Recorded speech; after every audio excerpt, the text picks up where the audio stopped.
अस्सलाम वालेकुम एवरीवन। आज का हमारा जो टॉपिक है वो कार्डिनैलिटी कॉन्स्ट्रेंट्स के ऊपर है। तो अब हम लोग देखते हैं कि कार्डिनैलिटी कॉन्स्ट्रेंट्स क्या होते हैं। The number of instance of an entity type that can be associated with each instance of another entity type is called cardinality constraint. मतलब दो एंटिटीज़ के दरमियान एक रिलेशन है और उस रिलेशन को हम लोगों ने डिफरेंट रिप्रेजेंटेशन से हम लोगों ने उसको डिफाइन किया हुआ है। जैसे मैनी है, नल है और वन है, इस तरह हम लोग इसको डिफाइन कर सकते हैं। यहाँ पे आपके पास लिखा हुआ है each student completes one or more than one courses but for each course there may or may not exist student who complete the course.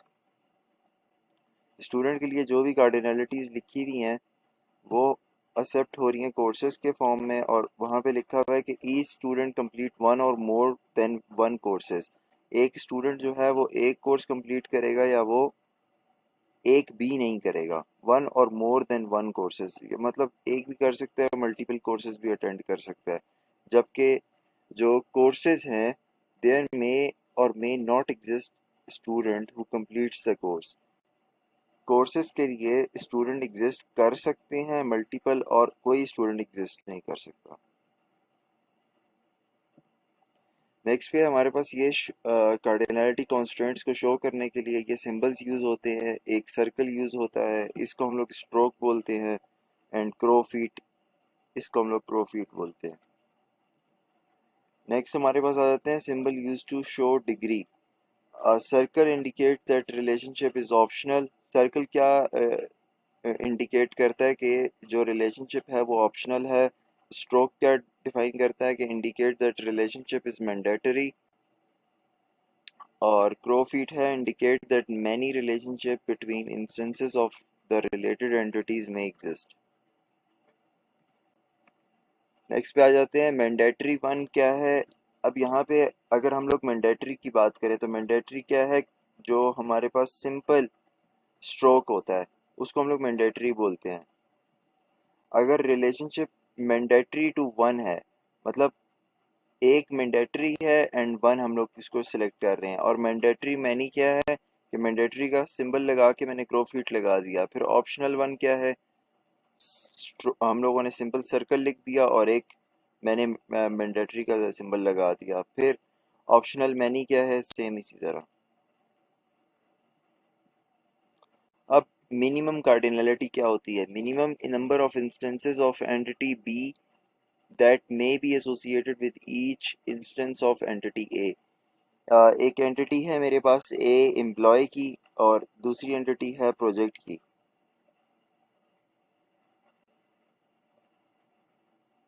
जी बिल्कुल एक ही है। इनके नाम, ये इनका नाम है। जैसे मैंने आपको बोला ना, सर्कल को, सर्कल का हमारे पास दूसरा नाम क्या है, ऑप्शनल, और इसका नाम है, एक हम मैंडेटरी भी बोलते हैं, इसको सर्कल भी बोलते हैं।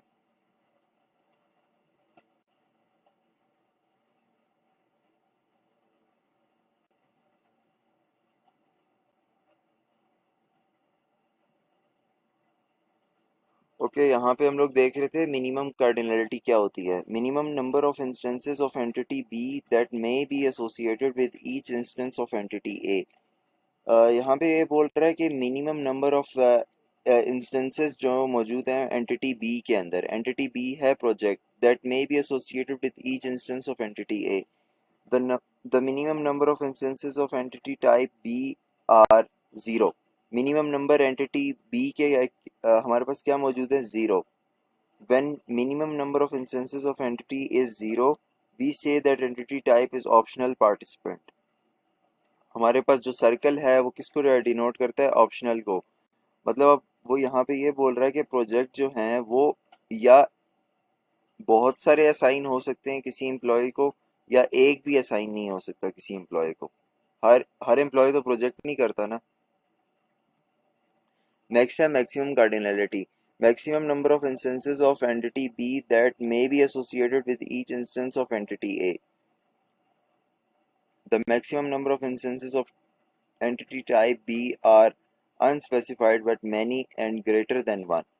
यहाँ पे आपके पास ये मेंशन हो रहा है कि मैनी वाला साइन को कंसिडर किया जा रहा है मैक्सिमम कार्डिनलिटी में, जबकि मिनिमम कार्डिनलिटी में हम लोग सर्कल को डिनोट कर रहे थे, ऑप्शनल साइन को देख रहे थे।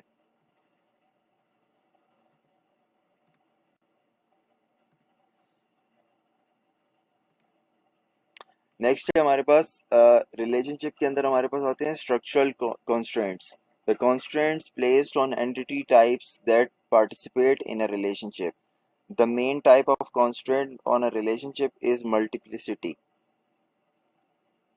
अब multiplicity क्या होती है? Single occurrence of entity type may relate to possible occurrences of an associated entity type through a particular relationship.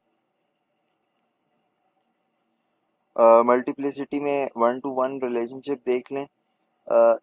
If for each instance of entity type A there exists a single instance of entity type B, हर एक single instance के लिए दूसरा एक हमारे पास entity type मौजूद होगी। Relationship are abbreviated as, अगर 1 to 1 है तो 1:1 लिखेंगे, 1 to many है तो 1:n लिखेंगे, many to many है तो n:n लिखेंगे। अब यहाँ पे इसने अब यहाँ पे मुझे ये बताएं, ये वाला जो सिंबल है इसको क्या बोलते हैं? Mandatory one. वन जो मेरे पास एक सिंगल स्ट्रोक है उसके लिए मैंडेटरी यूज़ करते हैं, और अगर आप डबल स्ट्रोक आपके पास आते हैं तो पहला वाला मैंडेटरी होता है, दूसरा वाला वन होता है। यहाँ पे ये क्या है? Optional one. ये वाला साइन आपका क्या है? Optional one.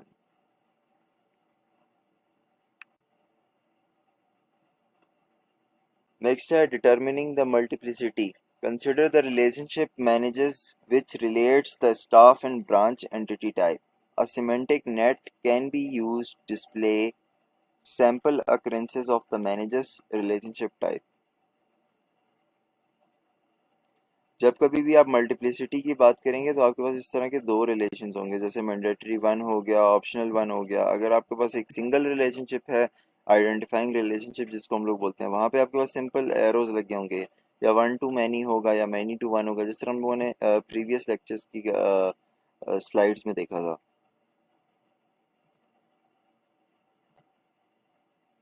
अब 1 to 1 रिलेशनशिप आपके पास शो हुआ है, जो सेम चीज़ आपने यहाँ पे लिखी थी ना इस फॉर्म में, ये ये फॉर्म में आपने जो चीज़ लिखी हुई थी उसको हम लोगों ने इस तरह आइडेंटिफाई किया हुआ है कि यहाँ पे स्टाफ जो है वो एंटिटी टाइप है और उसके अंदर एक एट्रीब्यूट है स्टाफ नंबर। फिर ब्रांच एक एंटिटी टाइप है और ब्रांच नंबर उसका एक एट्रीब्यूट है। मैनेजर्स क्या है? एक रिलेशनशिप है हमारे पास। अब मैंने डिफरेंट स्टाफ नंबर के लिए लिया हुआ है, मैं यहाँ पे staff number 1, staff number 2, staff number 3 भी ले सकता हूँ, और मैं यहाँ पे 1 2 3 ये मैं स्टाफ नंबर्स हैं, मैंने SG5 SG37 SL21 लिया हुआ है। आप अपनी मर्जी से, इससे कंफ्यूज नहीं होना, ये उसकी इंजर्शंस हैं। स्टाफ नंबर एक एट्रीब्यूट है जिसके अंदर मैंने ये इंसर्ट किया हुआ है। आप सिंपल इसमें कुछ भी इंसर्ट कर सकते हो, 1 2 3 या 3 2 4 कुछ भी इंसर्ट हो सकता है।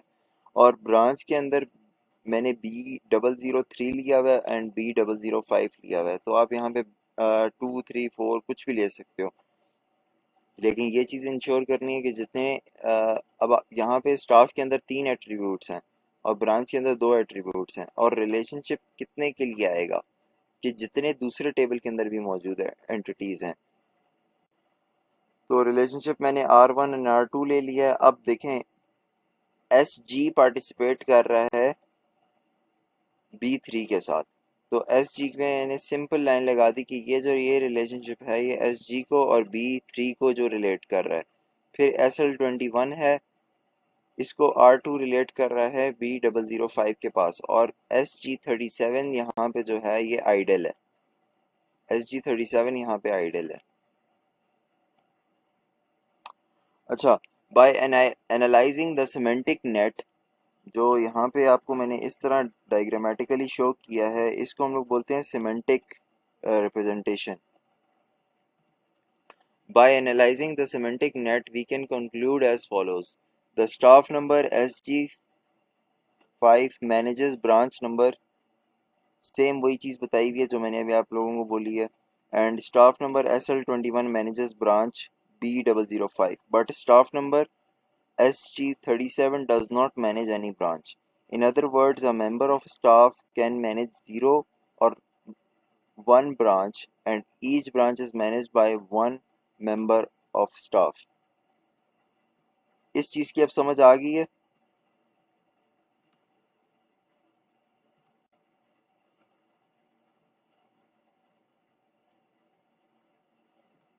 Okay, as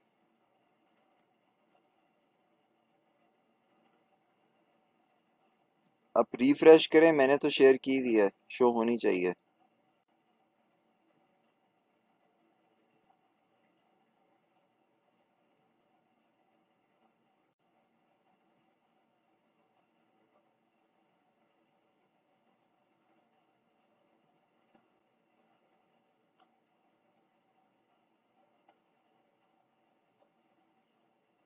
okay, as there is a maximum of one branch for each member of staff involved in this relationship and a maximum of one member of staff for each branch, we refer to this type of relationship as one to one.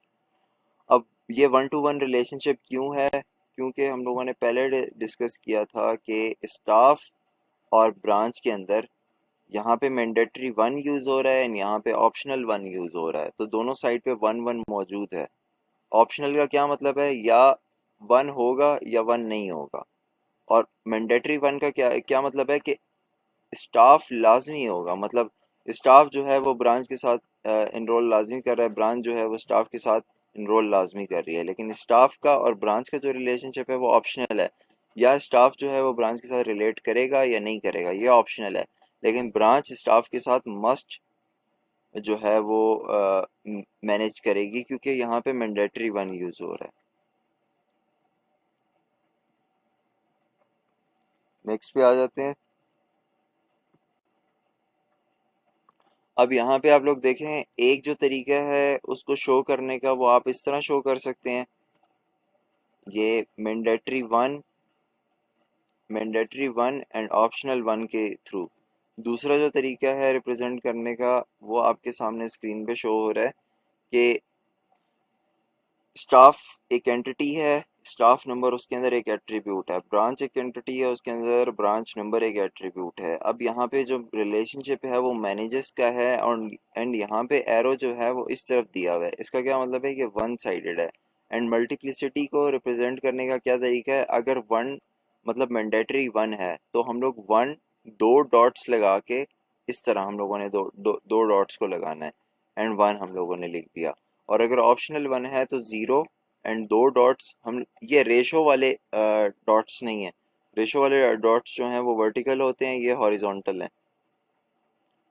Optional and one हम लोगों ने लिख दिया। अगर हम आप लोगों को बोला जाए कि दो टेबल्स के दरमियान में मल्टीप्लिसिटी को आप लोगों ने लिखना है, मल्टीप्लिसिटी वाइज उसको लिखना है, तो आप लोगों ने जो रिप्रेजेंटेशन है वो इस तरह करनी है।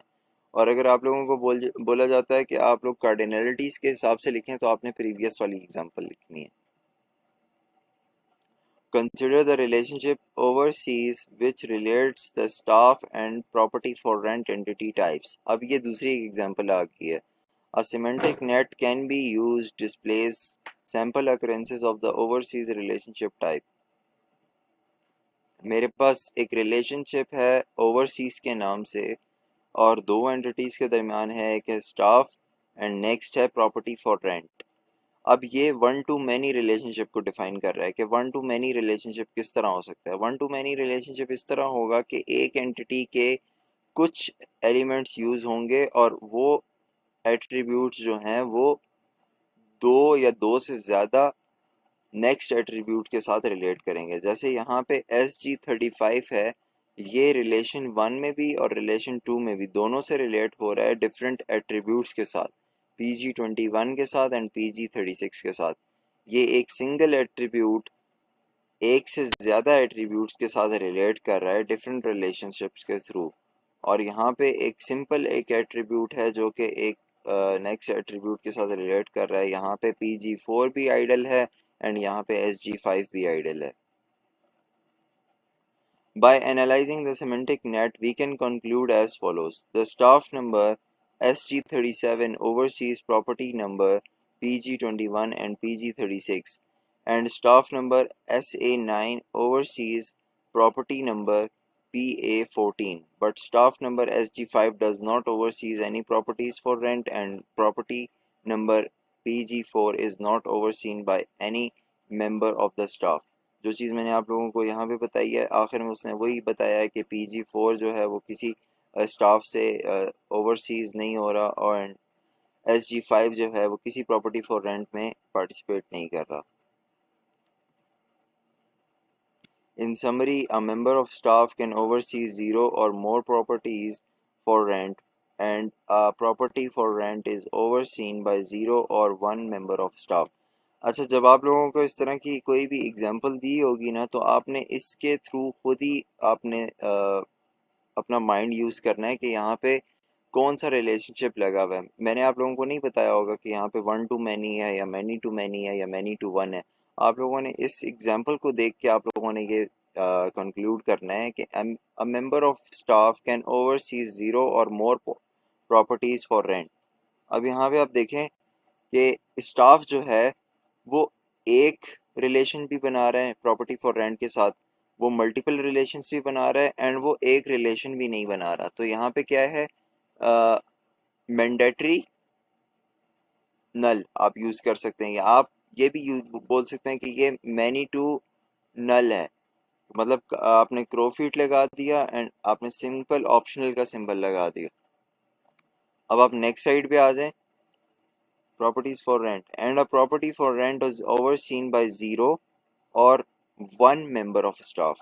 अब यहाँ पे देखें, जो प्रॉपर्टी फॉर रेंट है वो एक रिलेशनशिप बना रही है एंड वो एक रिलेशनशिप भी नहीं बना रही। तो यहाँ पे क्या है, 1 टू नल, ऑप्शनल 1 दूसरा नाम है इसका। जो स्लाइड्स हैं वो वीडियो रिकॉर्डिंग में एक एक स्लाइड जो है वो शेयर हो रही है आप लोगों के साथ। अगर आप किसी को इसके नोट्स बनाने हैं या देख के लिखना है तो वो यहाँ से रिकॉर्डिंग से स्क्रीनशॉट ले सकते हैं उसका। एग्जैक्टली किस टॉपिक की समझ नहीं आई जो लास्ट में मैंने रिपीट किया है?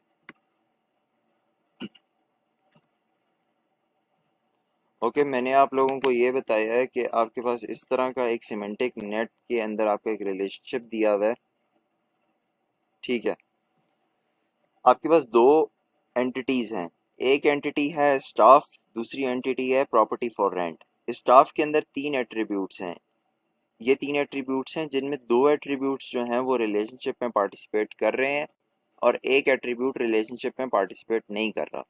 तो इसका क्या मतलब है कि आपका जो रिलेशनशिप बन रहा है स्टाफ का और प्रॉपर्टी फॉर रेंट का, वो क्या बन रहा है कि या तो आप नल सेलेक्ट कर रहे हो या आप मैनी सेलेक्ट कर रहे हो। तो हमारे पास क्या आएगा, क्रोफीट एंड नल, ऑप्शनल 1। हमारे पास यहाँ पे रिलेशनशिप बनेगा ऑप्शनल 1 का। In summary, a member of staff can oversee 0 or more properties for rent, and a property for rent is overseen by 0 or 1 member of staff। आप प्रॉपर्टी को अपने staff number की attribute से, या आप कोई भी प्रॉपर्टी नहीं देख रहे, या एक भी स्टाफ जो है वो कोई भी प्रॉपर्टी देखने के लिए पार्टिसिपेट नहीं कर रहा, या फिर एक स्टाफ जो है वो मल्टीपल प्रॉपर्टीज देख रहा है, या फिर एक स्टाफ एक ही प्रॉपर्टी देख रहा है। तो इसलिए ये जो है हमारे पास नल एंड मैनी वाला रिलेशनशिप बना रहा है, जबकि प्रॉपर्टी फॉर रेंट जो है वो 1 मतलब एक प्रॉपर्टी फॉर रेंट स्टाफ को दिखाई जा रही है, और जबकि एक जो प्रॉपर्टी फॉर रेंट है वो आइडल है। जब वो आइडल है इसका मतलब है वो 0 है एंड एक एक दिखाई जा रही है, तो ये ऑप्शनल एंड 1 का सिंबल यूज होगा। जैसे मैंने आप लोगों को यहाँ प्रीवियसली बताया, ऑप्शनल के लिए 0 एंड 1 के लिए हम लोगों ने सिंपल 1 लिखा है, ये मल्टीप्लिसिटी को रिप्रेजेंट कर रहा है। एंड यहाँ पे आप लोग देख लें ऑप्शनल 1, ये ऑप्शनल 1 हम लोग इस तरह लिखेंगे। अगर मैं आप लोगों को बोलूँगा कि आपने कार्डिनलिटी कॉन्स्टेंट्स के हिसाब से लिखना है तो आपने ये वाला एग्जांपल लिखनी है, और अगर मैंने आप लोगों को बोला कि मल्टीप्लिसिटी वाइज लिखनी है तो फिर आप लोगों ने इसकी ये वाली एग्जांपल लिखनी है। क्या आप क्लियर है आपको?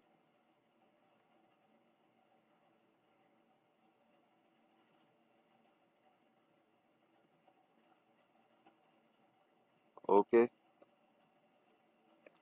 Therefore, the members of staff participating in this relationship, there are many properties of for rent and for properties participating in this relationship. There is a maximum of one member of staff. We refer to this type of relationship to as one to many. आपने अपनी क्या कहते हैं conclusions से अपने दिमाग थोड़ा सा यूज़ करना है कि यहाँ पे कौन सा रिलेशनशिप लग रहा है।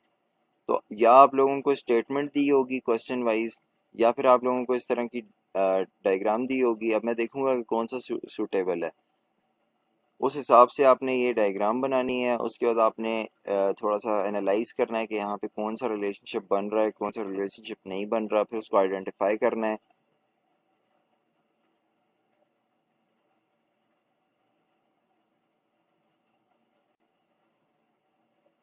नेक्स्ट अब यहाँ पे देखें मल्टीप्लिसिटी वाइज इसको इस तरह रिप्रेजेंट किया हुआ है।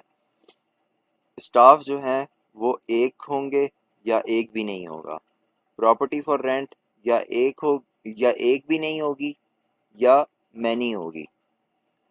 जो आप स्टाफ के साथ लिखते हैं वो दूसरी एंटिटी की आपकी मल्टीप्लिसिटी होती है। जो प्रॉपर्टी फॉर रेंट के बिल्कुल साथ लिखी हुई है वो इस स्टाफ की जो है वो आपका मल्टीप्लिसिटी को रिप्रेजेंट कर रहा है।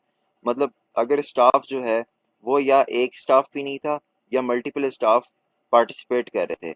अब मल्टीपल स्टाफ पार्टिसिपेट कर रहे थे तो इसको हम लोगों ने इसके साथ क्यों नहीं लिखा, इसलिए नहीं लिखा क्योंकि स्टाफ जो है वो पार्टिसिपेट कर रहे हैं प्रॉपर्टी फॉर रेंट के साथ। इसलिए जो स्टाफ की कार्डिनलिटी है या जो मल्टीप्लिसिटी है उसको हम लोग रिप्रेजेंट करते हैं दूसरे टेबल के साथ, एंड प्रॉपर्टी फॉर रेंट की जो है उसको हम लोग दूसरे टेबल के साथ रिप्रेजेंट कर रहे हैं क्योंकि वो रिलेशनशिप बना रहा है स्टाफ के साथ। आप लोगों ने कभी भी ये गलती नहीं करनी कि अगर स्टाफ की आप कार्डिनलिटी लिख रहे हैं या उसकी रिप्रेजेंटेशन दे रहे हैं, उसकी रिलेशनशिप्स को बता रहे हैं, तो उसके रिलेशनशिप स्टाफ टेबल के बिल्कुल साथ नहीं लिखने। आपने दूसरे टेबल के साथ रिलेशनशिप लिखने हैं कि जो जहाँ पे वो रिलेशनशिप बना रहा है।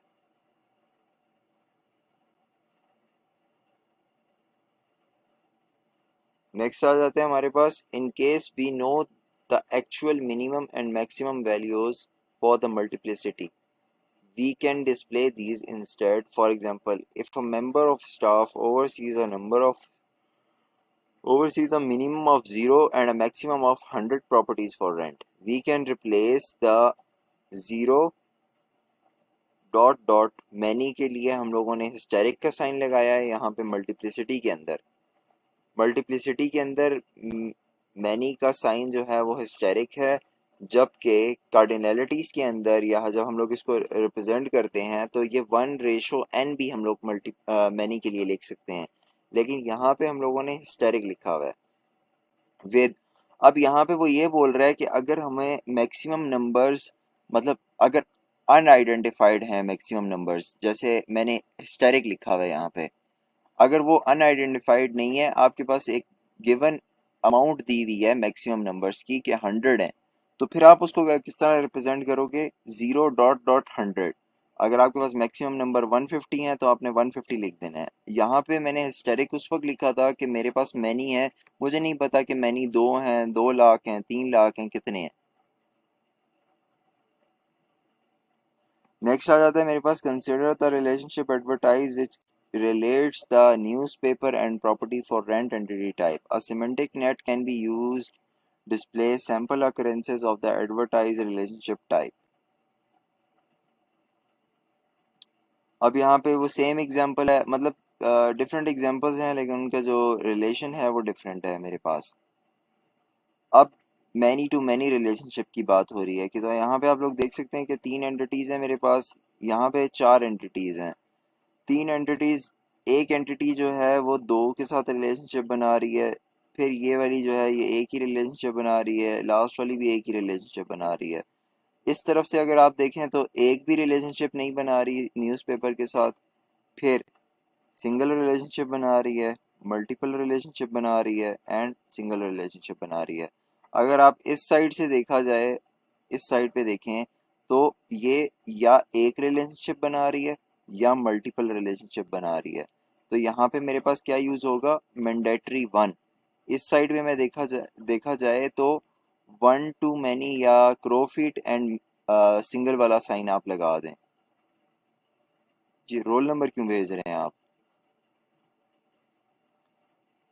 यहाँ पे इस साइड पे देखा जाए तो आपने क्या रिलेशनशिप लगाना है, वन डॉट डॉट हिस्टेरिक, या फिर आप लिखेंगे अगर कार्डिनलिटी में लिखते हैं तो क्रोफिट एंड आपने स्ट्रोक का साइन लगाना है इस साइड पे न्यूज़पेपर के लिए।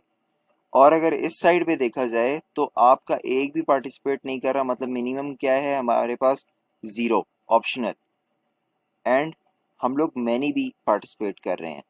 तो यहाँ पे आप इसके रिलेशनशिप देखें, यहाँ पे इस साइड पे न्यूज़पेपर को देखा जाए तो न्यूज़पेपर की जो हमारे पास रिलेशनशिप लिखा हुआ है वो इस तरफ लिखा हुआ है, वन टू मैनी, या एक न्यूज़पेपर या मैनी न्यूज़पेपर्स, न्यूज़पेपर या एक है या मैनी है। जबकि हमारे पास प्रॉपर्टी फॉर रेंट जो है वो एक भी नहीं यूज़ हो रही या फिर मैनी यूज़ हो रही है। प्रॉपर्टी फॉर रेंट यहाँ पे देखें, या एक भी पार्टिसिपेट नहीं कर रही या मैनी पार्टिसिपेट कर रहे हैं। मतलब आपने मल्टीप्लिसिटी में आपने मिनिमम एंड मैक्सिमम वैल्यूज़ को देखना है। मैंने सबसे पहले क्या देखा, अगर मैं इस तरफ से दूसरी का प्रॉपर्टी फॉर रेंट का रिलेशनशिप देख रहा हूँ न्यूज़पेपर एंटिटी के अकॉर्डिंग, तो मैं सबसे कम जो है, सबसे मिनिमम जो वैल्यू है वो कौन सी है कि एक रिलेशनशिप बन रहा है, ये सबसे मिनिमम है इस साइड से, लेफ्ट साइड से राइट साइड पे। और लेफ्ट साइड से सबसे ज़्यादा क्या है कि ये मैक्सिमम रिलेशनशिप बना रहा है, ये वाला भी मिनिमम है। अब आप लेफ्ट टू राइट देखें, लेफ्ट टू राइट सबसे मिनिमम क्या है कि जो कोई भी रिलेशनशिप नहीं बना रहा, और मैक्सिमम क्या है कि जो ये मल्टीपल रिलेशनशिप बना रहा है। इसके अकॉर्डिंग हम लोगों ने ये मल्टीप्लिसिटी वाली वैल्यू लिखी है। न्यूज़पेपर है तो one two many, and property for rent के लिए ज़ीरो टू मैनी।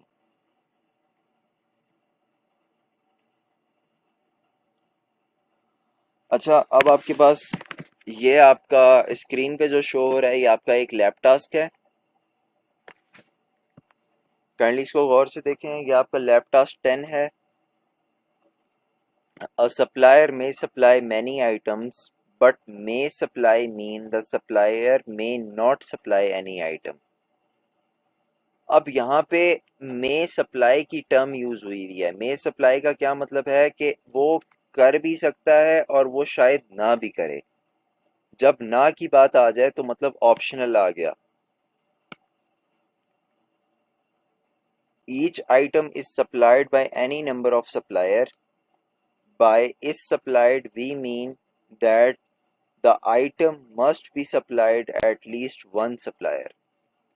अब जो पिछली मैंने आप लोगों को एग्जांपल्स दी हुई थी सेम उसी तरह इसकी ईआरडी बनेगी, सारा कुछ सेम उसी तरह होगा। जो कैपिटल लेटर्स में आप लोगों को दिए हुए हैं ये एंटिटीज हैं, सप्लायर आपकी एंटिटी है, आइटम्स आपकी एंटिटी है, प्रोडक्ट आपकी एंटिटी है। अब पहले वो सप्लायर एंड आइटम के बारे में बता रहा था, अब वो बोल रहे हैं each item must be used in the assembly of at least one product and may be used in many products. Conversely, each product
okay, start करते हैं। मैं आप लोगों को लैब टास्क 10 के बारे में बता रहा था। आपके पास एक सामने ईआरडी केस है। जिस तरह आपने लैब टास्क 8 किया है, सेम उसी तरह आपने ये वाला लैब टास्क करना है।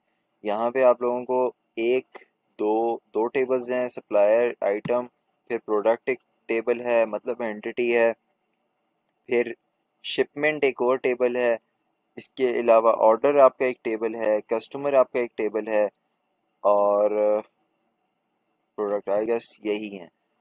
तो इनके दरमियान में क्या रिलेशनशिप बन रहा है, ये किस किस टेबल के साथ रिलेट कर रहे हैं, इसकी एक प्रॉपर ईआरडी बनानी है। मैं भी आप लोगों को रिपीट कर देता हूँ कि आप लोगों ने अपने लैब टास्क में क्या करना है।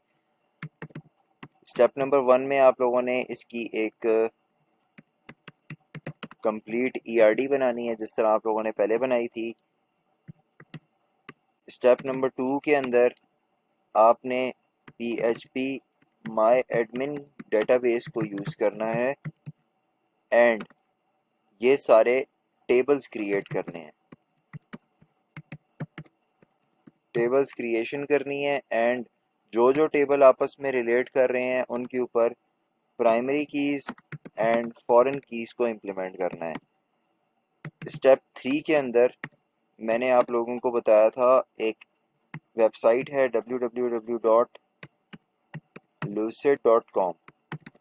इसके ऊपर आप अपनी ईआरडीज़ को अच्छे तरीके से बना सकते हो। पहले आपने कंप्लीट ईआरडी बनानी है रफ वर्क में बाय हैंड रिटन, उसकी पिक्चर लेके उसके बाद आपने वही ईआरडी इस वेबसाइट के थ्रू बनानी है एंड उसको सही प्रोफेशनल तरीके से आप लोगों ने बनाना है, उसको डिज़ाइन करना है एंड डिज़ाइन करने के बाद उसका स्क्रीनशॉट लेके आप लोगों ने अपने डॉक्यूमेंट में अटैच कर देना है।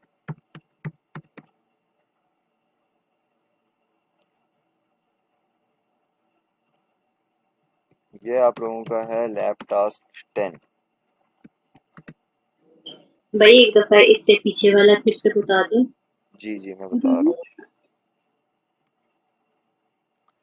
देखें, आपके पास स्क्रीन पे एक ईआरडी शो हो रही है। जिस तरह मैंने आप लोगों को प्रीवियस लैब टास्क दिया था ना, सेम उसी तरह ये भी है कि यहाँ पे सिंपल अब लिखा हुआ है a supplier may supply many items.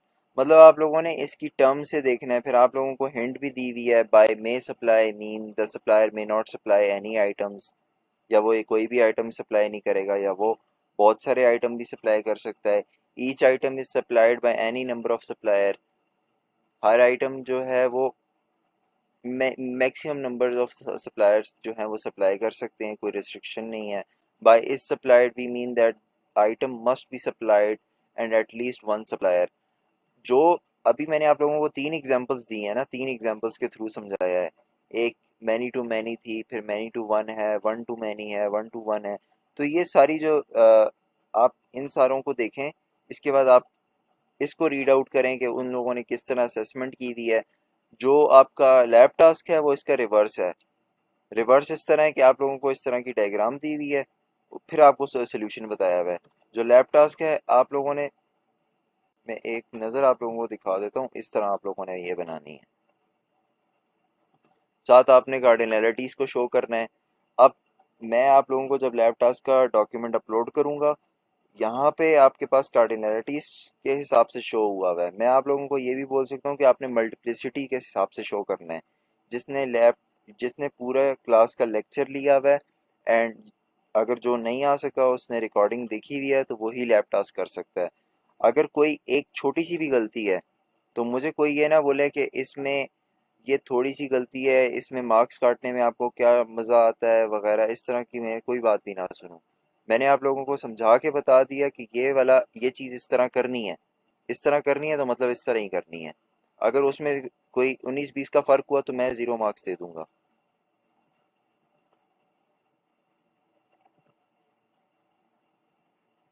भाईजान लैपटॉप में टाइम भी स्पेंड करना है, ये ना 24 घंटे का टाइम है, उसमें लैपटॉप किधर होगा हमसे? जी जी, 24 घंटे का टाइम ही होगा। जो करने वाले हैं वो कर लें, जो नहीं कर सकते वो नहीं 0 नहीं, मार्क्स ज्यादा हैं। करें ना भाई। किधर नहीं, और भी असाइनमेंट्स और क्विज़ेस होते हैं हमारे, और भी हमें असाइनमेंट करनी है। ये हम लोग ये करे पूरा दिन यही करते रहेंगे तो क्या हमें टाइम मिलेगा? आप लोगों के 16 लैपटॉप्स मैंने पूरे करने हैं, वो मेरी मर्जी है, मैं जिस तरह करता हूँ। भाई और भी टीचर्स हैं, उन्होंने कभी ऐसा नहीं किया। मैं कर रहा हूँ ना, हमने फोर्थ सेमेस्टर तक आगे कभी किसी टीचर ने ऐसा नहीं किया। मैं कर रहा हूँ आप लोगों के साथ।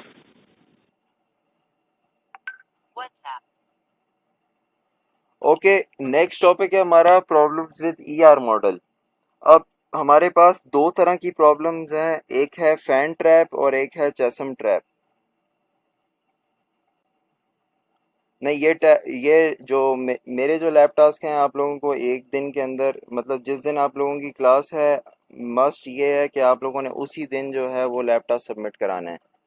तो एक दिन का टाइम ही है आप लोगों के पास। अच्छा, problems with ER models. In ER model, due to misinterpretation, misunderstanding of the meaning of certain relationships, a problem known as connection traps result.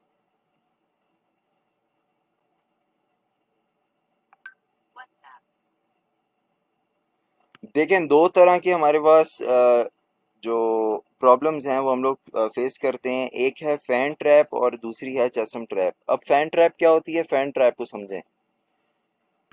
Where a model represents a relationship between entity types but the pathway between certain entity occurrences is ambiguous.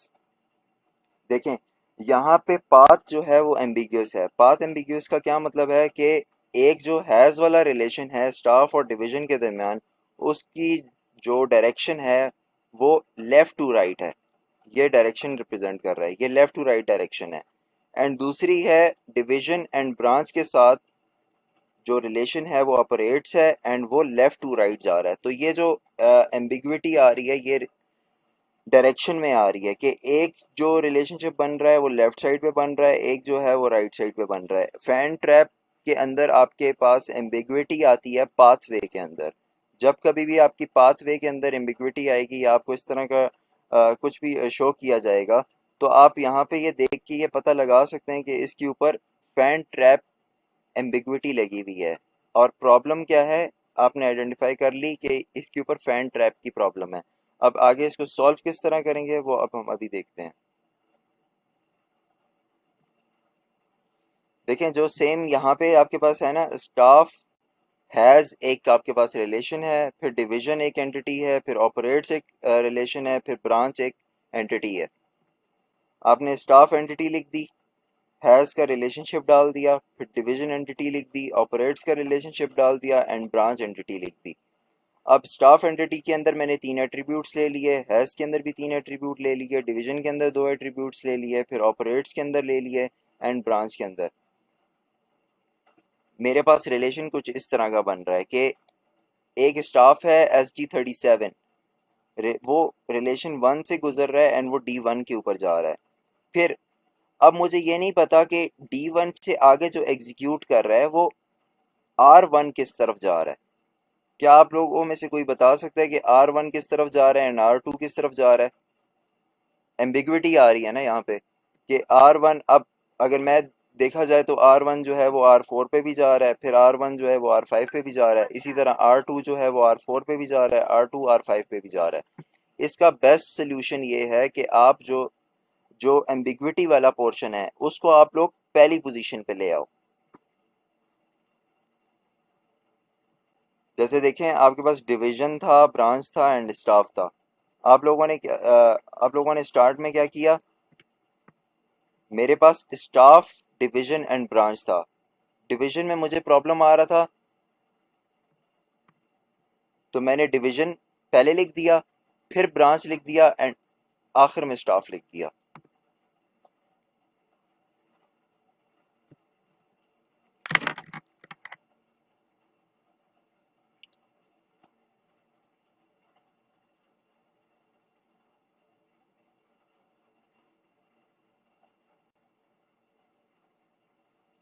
अच्छा, आप लोग इस तरह किया करें, कुरतुलैन सिद्दीक, आप ना ma'am को जैसे मैं आप लोगों के साथ लिंक शेयर करता हूँ ना, और क्लास की जो जिस टाइम पे क्लास हो रही होती है, आप अपने फ़ोन से उसकी पिक्चर्स लेके मैम को भेज दिया करें। मुझे कभी याद नहीं रहता तो मैं लेट हो जाता हूँ।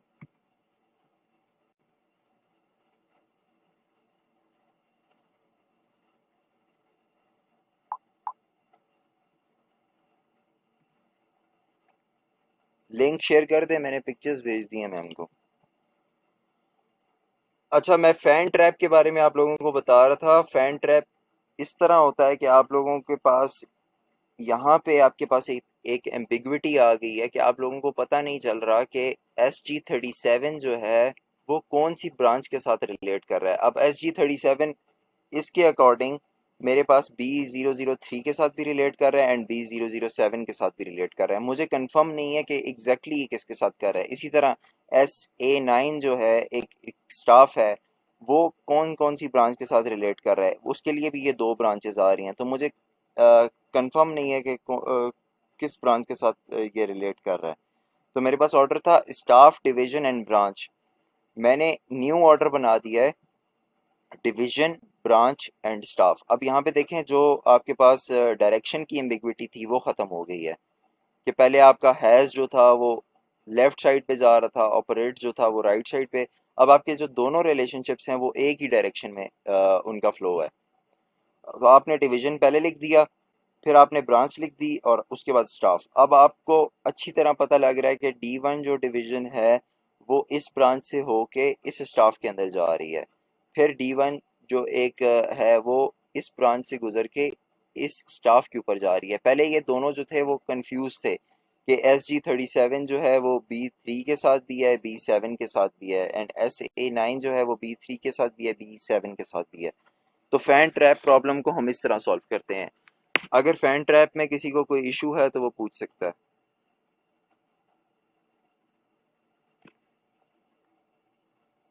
चैट बॉक्स में मैसेज कर दें, मैं आप लोगों को अनम्यूट का ऑप्शन दे दूंगा, जिसका भी कोई क्वेश्चन है।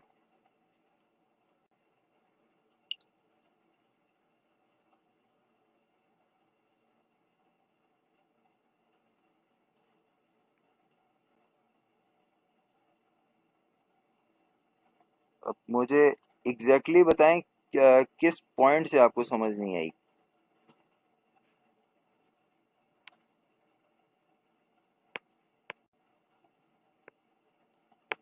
वो पॉइंट आइडेंटिफाई करें जहां से आपको नहीं समझ आई एग्जैक्टली।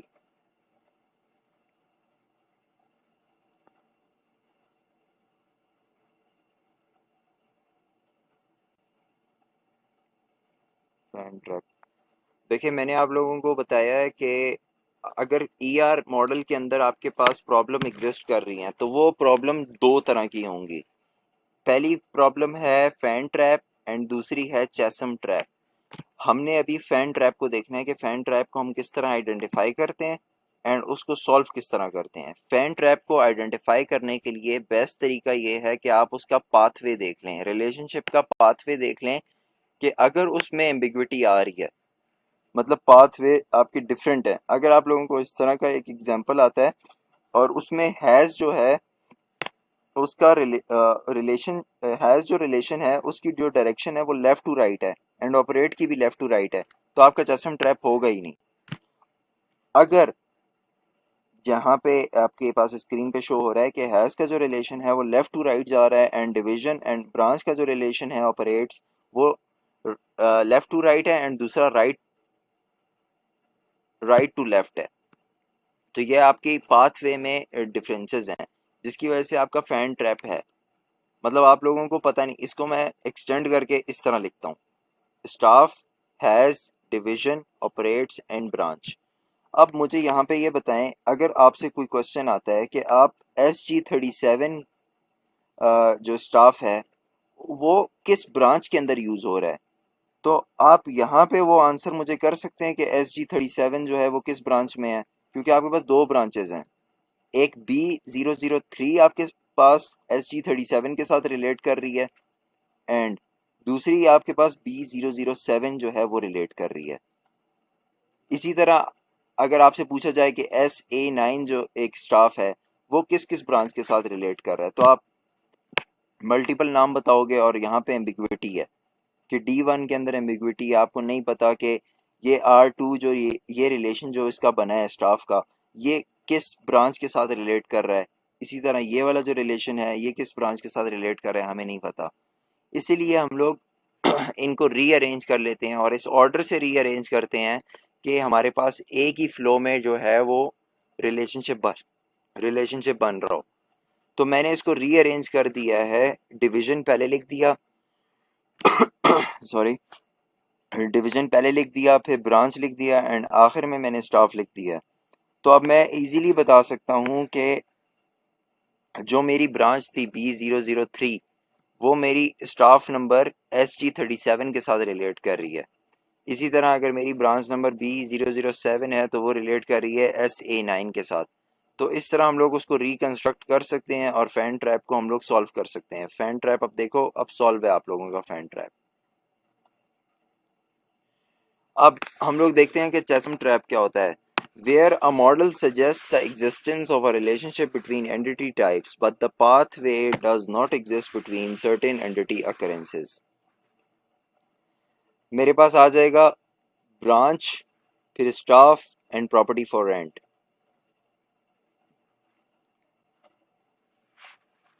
अब यहाँ पे उन लोगों ने एक क्वेश्चन पूछा हुआ है कि कौन से ब्रांच ऑफिस के लिए प्रॉपर्टी PA14 यूज हो रही है। अब यहाँ पे देखें, जब आपका चेसम ट्रैप होगा तो उसके अंदर आपके पास नल आपको ऑप्शनल आपको मिलेगा कि वो किसी के साथ भी रिलेशनशिप नहीं बना रहा, क्योंकि उसका जो रिलेशनशिप है वो मौजूद ही नहीं है। अब आपके पास दो एंटिटीज मौजूद हैं लेकिन आपके पास दरमियान वाला जो रिलेशनशिप है वो मिसिंग है। तो इस प्रॉब्लम को हम लोग चेसम ट्रैप बोलते हैं कि आप लोगों के पास कोई और ऑप्शन ही नहीं है।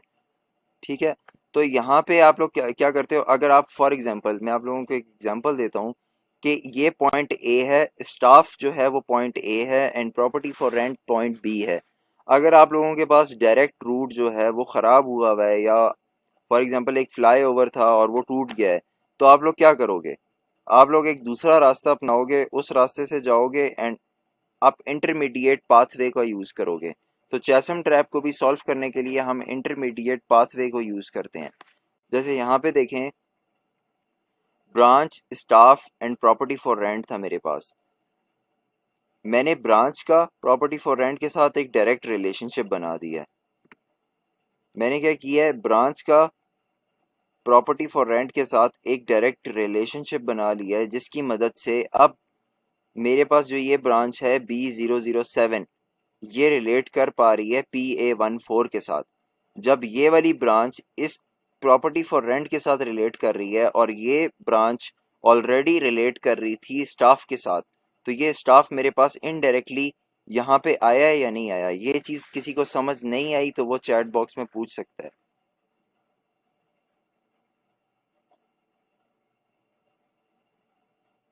एनीवन?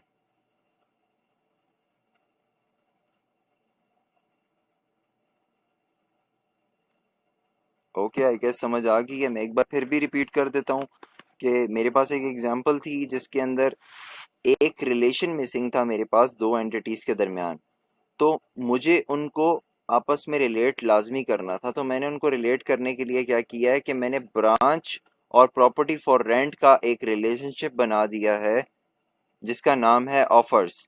ब्रांच को मैंने रिलेट कर दिया है प्रॉपर्टी फॉर रेंट के साथ एंड इसका ये फ़ायदा हुआ है कि जो मेरे पास रिलेशनशिप यूटिलाइज नहीं हो रहा था अब वो रिलेशनशिप भी यूटिलाइज हो रहा है। तो इस तरह हम लोग चेसम ट्रैप को सॉल्व करते हैं। आपकी जो अभी तक मैंने आप लोगों को लैब टास्क 10 के बारे में बताया है। लैब टास्क 10 आप लोगों का हो गया है। आप लोगों ने कल की क्लास भी कल की क्लास में तो क्विज हुआ था, तो आप लोगों की assignment number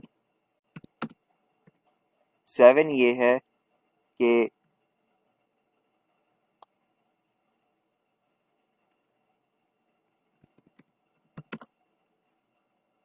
take an example of your own choice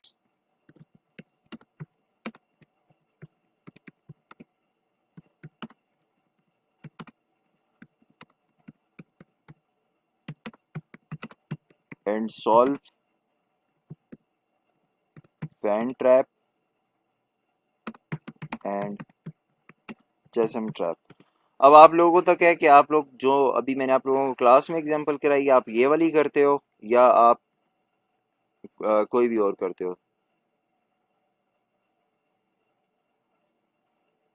देखें, लैब टास्क मैंने डिटेल में एक्सप्लेन किया है। अगर आपको फिर भी नहीं समझ आई तो क्लास की रिकॉर्डिंग आपके साथ शेयर करूंगा, आप वो रिकॉर्डिंग फिर से देख लें। या मुझे अगर एक और स्टूडेंट भी बोलता है कि उनको समझ नहीं आई, 2 से ज़्यादा स्टूडेंट्स होते हैं, तो मैं फिर भी एक्सप्लेन कर देता हूँ, मुझे कोई इशू नहीं है।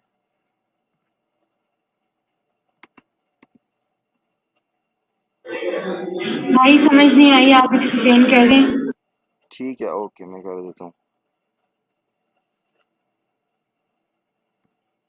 देखिए, मैंने आप लोगों को लैब टास्क में ये बोला है कि आप लोगों के पास एक स्टेटमेंट दी हुई है। उस स्टेटमेंट में आप लोगों ने डिफरेंट ई आर डीज की रिलेशनशिप वगैरह दिए हुए हैं, और आप लोगों को एक स्टेटमेंट दी हुई है जिसके अंदर आपके पास डिफरेंट एंटिटीज़ हैं, उनके अंदर एट्रीब्यूट्स वगैरह आप लोगों ने नहीं डालने। अगर जिस वक्त आप लोग उसको इम्प्लीमेंट कर रहे होंगे, जैसे यहाँ पे आप लोग देख सकते हैं कि आप लोगों के पास डिफरेंट एक स्टेटमेंट्स दी हुई हैं, उनके अंदर डिफरेंट एट्रीब्यूट्स एंटिटीज़ का जिक्र किया गया है। वो एंटिटीज़ आपस में किस तरह रिलेट कर रही हैं, जो मल्टीप्लिसिटी वाला कॉन्सेप्ट मैंने आप लोगों को प्रीवियसली समझाया है इस क्लास में, सेम उस कॉन्सेप्ट को यूज़ करके आपने ये ई आर डीज बनानी है। अब आप लोगों ने लैपटॉप में सबसे पहले क्या करना है? स्टेप 1 है, आप लोगों ने रफ वर्क में एक ई आर डी बनानी है, हैंड रिटन। जब आप लोगों ने कंप्लीट ई आर डी बना ली इन सारी स्टेटमेंट्स को पढ़ के, तो आप लोगों ने उसका एक पिक्चर लेके आपने पीडीएफ के अंदर डाल देनी है।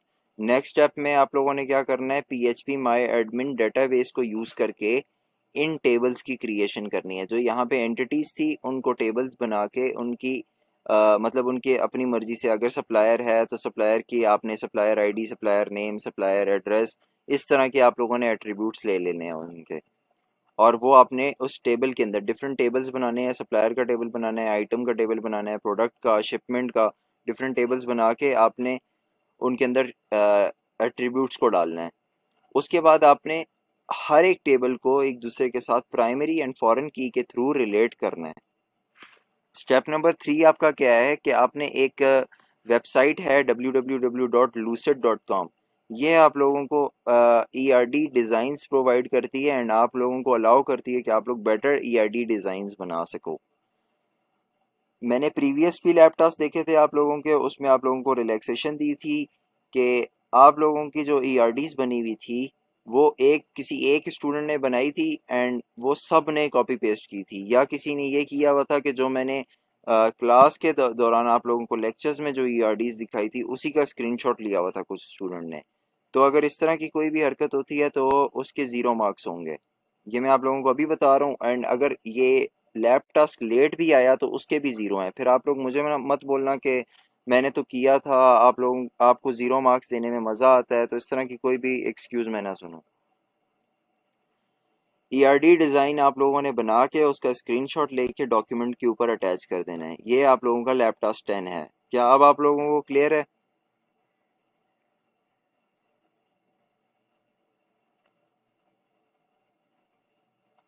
महनूर नवाज जी, ठीक है, ओके। अभी मैंने आप नहीं लोगों क्लियर है आप। को ओके ओके सही है। अभी मैंने आप लोगों को problems with E R model बताई हैं एंड उनका सोल्यूशन भी बताया है। आप लोगों की असाइनमेंट ये है कि आप लोगों ने असाइनमेंट नंबर 7 के अंदर एक एग्जांपल लेनी है अपनी चॉइस की, जो मैंने अब कराई है बोर्ड पे, आप वो भी ले सकते हो, आप अपनी मर्जी की कोई एग्जांपल बेटर अंडरस्टैंडिंग के लिए भी ले सकते हो, और फिर आपने सॉल्व करना है फैन ट्रैप के थ्रू एंड चैसम ट्रैप के थ्रू। अब जिसने क्लास लगाई है मेरा नहीं ख्याल कि उसे समझ नहीं आई होगी, और जिसने क्लास नहीं लगाई किसी भी वजह से तो वो क्लास की रिकॉर्डिंग देख सकता है। लैब टास्क अगर 1 मिनट भी लेट हुआ या 10 सेकंड लेट होता है, 20 सेकंड लेट होता है, तो मुझे फिर इस तरह का कोई मैसेज भी ना आए कि मेरे मार्क्स नहीं लगे। आज मैं मार्क्स लगा के अपलोड भी कर दूंगा साथ साथ, और आप लोग अपने पोर्टल पे अपना रिजल्ट भी देख सकते हैं। आज रात को मैं बिल्कुल उसको फाइनलाइज कर दूंगा। ओके, असाइनमेंट नंबर 7 आप लोगों की ये है एंड असाइनमेंट नंबर 10 आप लोगों की ये है। आप लोग असाइनमेंट नंबर 7 के अंदर फैन ट्रैप एंड जैसम ट्रैप की डेफिनेशंस भी लिख सकते हो। आप लोग जितना अच्छा बनाना चाहो आप लोग बना सकते हो, लेकिन इसकी रिस्ट्रिक्शन ये है कि आपने असाइनमेंट नंबर 7 जो है ये हैंड रिटन करनी है। और असाइनमेंट नंबर 7 की जो ड्यू डेट है वो फ्राइडे तक है।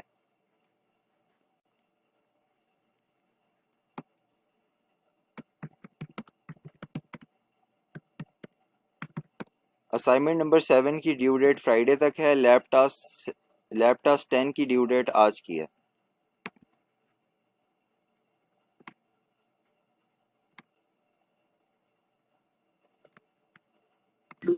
भाईजान वो मेरे जो लैब टास्क है उनमें मार्क्स नहीं लगे, मैं थोड़ा लेट अपलोड किया था तो उनके जी मार्क्स ठीक करा है, देना। जिन्होंने कल तक कर दिया उनके मैं लैब टास्क आज नहीं तो वीकेंड पे मैं चेक कर लूँगा, उसकी टेंशन ना लें। मार्क्स अपलोड हो जाएंगे आप लोगों के। और ये जो लैब टास्क अभी आपने अपलोड किया इसका कल लास्ट डेट है ना? आज लास्ट डेट है, आज रात 12 बजे तक लास्ट डेट है इसकी। कल एक्सटेंड जो कर दें, है कल तक सही रहेगा। आप लोगों का एक अच्छा, आप लोगों को अभी क्लास में आप सारे मौजूद हैं। मैं आप लोगों को ये बता दूं कि आप लोगों के 3 वीक्स रह गए हैं या 2 वीक्स रह गए हैं, तो उसमें आप लोगों की रीस्केड्यूल क्लासेस लगाने का बोला है। तो आप लोगों के टाइम टेबल को देख लिया मैंने। आज की क्लास आप लोगों की ये थी 5th क्लास, फिर 6th क्लास है आप लोगों की। जो लैब है आप लोगों की ये A section and B section की कंबाइन होगी, 2:30 पे स्टार्ट होगी एंड 5:30 तक ये जाएगी। हो सकता है कि 4 बजे तक ख़त्म हो जाए। जिन्होंने लेट किया था और उनके लैब टास्क के मार्क्स नहीं लगे तो वो आज अपडेट हो जाएंगे, आज ना भी होए तो कुछ दिनों तक अपलोड हो जाएंगे। आप लोगों के रीस्केड्यूल क्लास का मैं बता रहा हूँ कि आप लोगों की जो रीस्केड्यूल क्लास है वो फ्राइडे वाले दिन है और वो 8:30 बजे से लेके 10 बजे तक है। आप लोगों का टाइम टेबल मैंने देख लिया था, टाइम टेबल के हिसाब से आप लोगों की जो अब आप लोग अपना टाइम टेबल रीअश्योर कर सकते हैं कि फ्राइडे वाले दिन 8:30 बजे आप लोगों की क्लास है या नहीं है।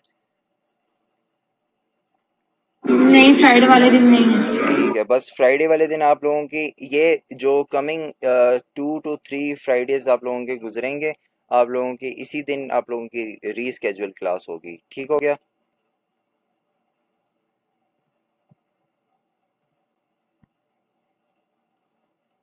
Okay, I guess enough for now. अभी हम लोग आपकी अटेंडेंस ले लेते हैं।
भैया आपकी आवाज ही नहीं आ रही। जी जी, मैं बोल रहा नहीं हूँ इसलिए आवाज़ नहीं आ रही। ठीक है, प्रेजेंट लगी हुई है। मुकद्दस आई हुई है?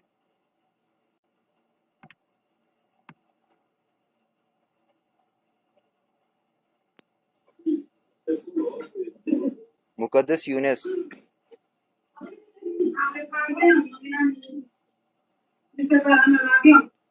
पहले थी, अब नहीं है। अच्छा, जो अभी क्लास में अपना माइक म्यूट करें। जो अभी क्लास में मौजूद है वो सबको ये बता दे कि अब जो है अटेंडेंस नहीं लगनी, जो क्लास में होगा अटेंडेंस के टाइम पे उसी की अटेंडेंस होगी। सबा बीबी, नहीं है। सामिया, नहीं है। संदल, हाँ मेरा नहीं है। संदल, ओके। नहीं है।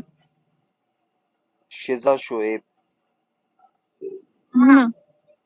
उस्मान अल्ताफ, जैन शहबाज राजा एंड जैनब रहमान। भाई सामिया प्रेजेंट है। कर दिया मैंने, जैनब रहमान प्रेजेंट है, ठीक हो गया।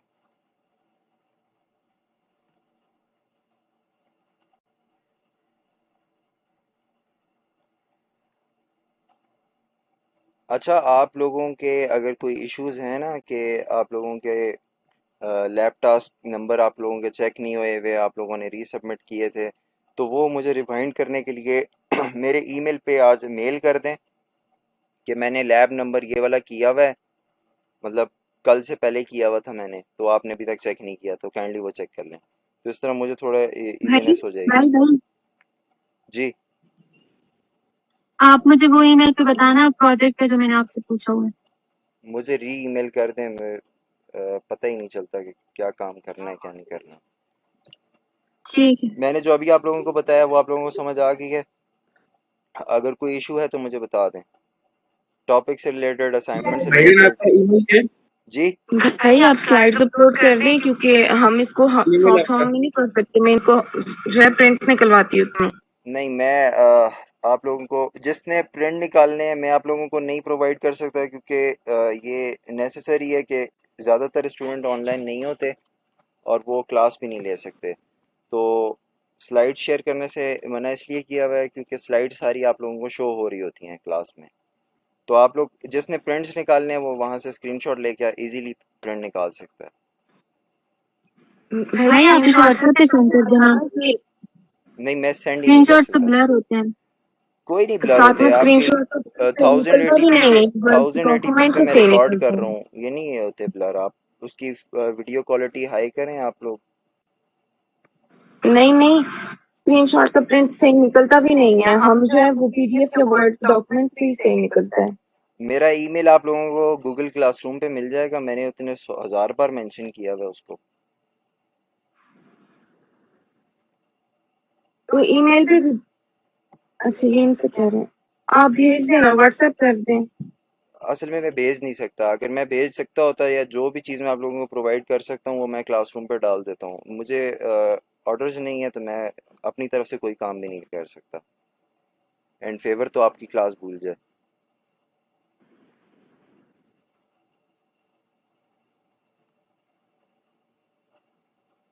Okay, enough for now.